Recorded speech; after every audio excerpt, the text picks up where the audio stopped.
Welcome to another edition of Ask the AD. Brian Smolder with the Director of Athletics here at K-State. Gene Taylor, midsummer update for you here. Not a lot going on in July, so this may not be as long as others. Not as much breaking news, so to speak, to talk about here at the outset. In some respects, it's good, right? Yeah, it's a good thing. Quiet's good sometimes in the world of college athletics. It's not a bad thing.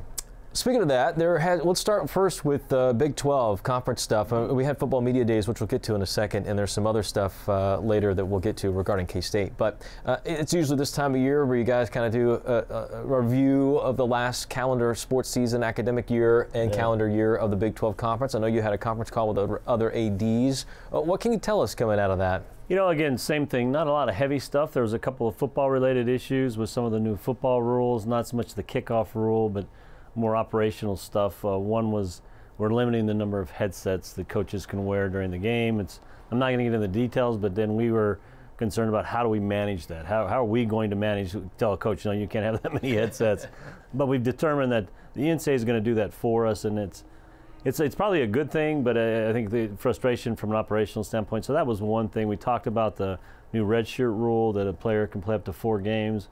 You know, how that was going to be administered, you know, there's all 4 games in a row. So we kind of updated on that. And then we talked a little bit about, you know, where we are with our TV rights, and we're doing some things with the third-tier stuff. And, you know, the big thing, again, that I've said before and that our fans have asked me a million times, not a million times, but a few times, where's the Big 12? Where are we as a conference? And I will tell you that everybody in the room, everybody on the phone, it's about making the conference better. So whatever decisions we've made recently, it's not about one school or the other, and it just continues to get reinforced. It was reinforced, you know, it's some just one-on-one conversations in the Big 12. We got a couple of new ADs. It just makes you feel pretty good about where the conference is as a group.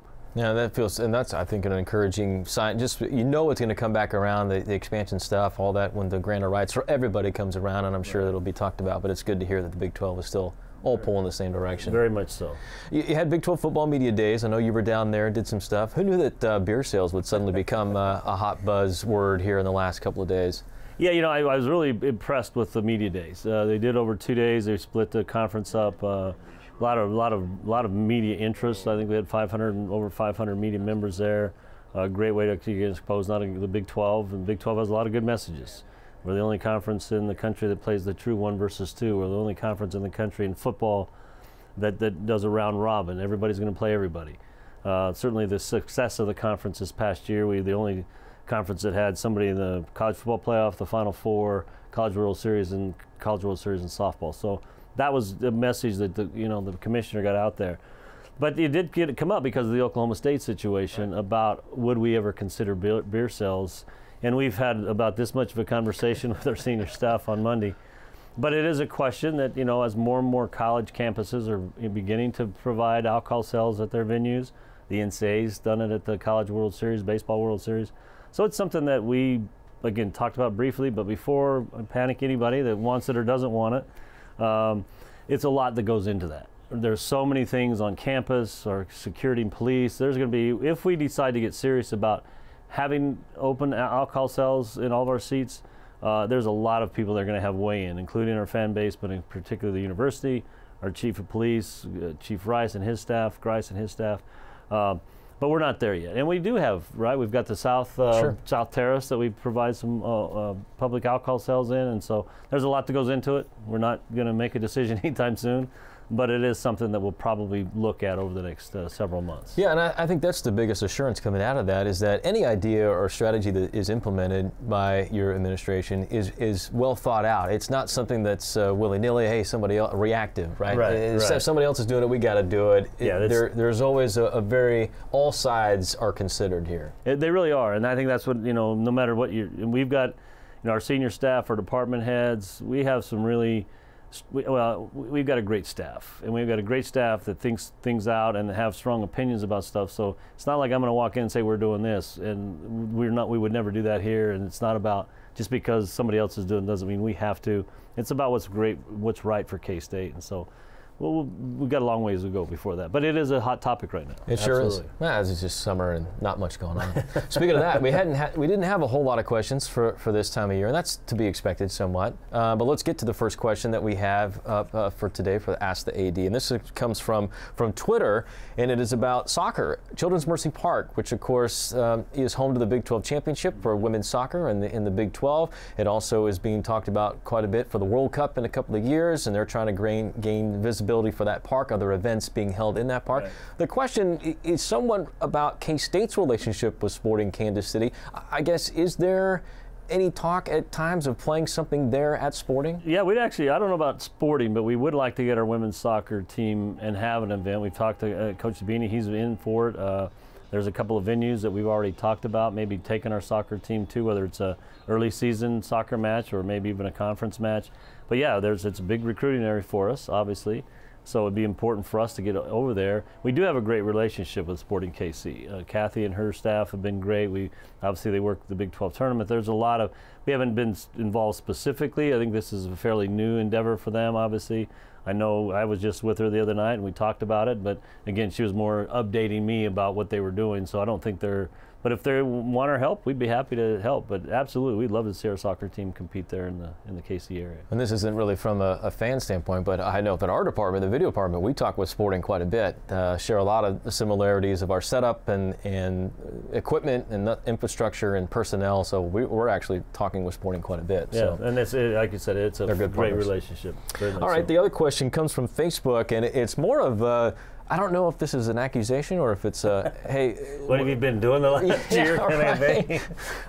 You know, listen, we had the balanced budget announcement that just came out here not too long ago, but in some respects, what are you most proud of, I guess, year one through in the books? Well, no, Chad, I do appreciate the question, and a lot of stuff in your first year, you don't have a lot of, you know, public decision making that makes a big, you know, make a big impact, but we've done a lot of things internally. We've done some staff changes and some upgrades and some, you know, moving some staff around. Again, people don't really notice that. The budget thing is very, very important for us to be able to have a balanced budget and a strong financial place. And you know, Bruce Schubert, our CFO, does a phenomenal job. But you know, I think what we're going to come out with in the very near future is an unveiling of our strategic plan for operationally. What's going to drive us the next 4 or 5 years? We've talked a little bit about that. So we're going to get a chance to introduce that probably in the next 3 or 4 weeks. And then along with that is our master plan, facility master plan. Again, we've talked a little bit about that, and we're now going to get, the facility master plan is done. We're now just kind of putting the final pieces, getting some pricing on, some estimates on the various projects within that, and we'll get that out to the public here the next couple of weeks as well. So those are probably the big things coming forward. But the last year has been busy. We've gotten a lot of things accomplished. We had a great year, and Chad, I appreciate the question. Absolutely. Yeah. I'm not just sitting in my office twiddling my thumbs. No, you can take it from us. That's not the case. But Brian, actually, the staff have been great. You know, everybody's been working really hard, and what our fans see in terms of success with our athletic teams, there's so much that goes into that to be successful. And certainly the coaches and the athletes have a big part, but all of you and everybody in our staff really puts in a lot of time and effort that the fans don't see, and they don't necessarily understand as much, and I get that, but without that, we wouldn't have the year that we just had.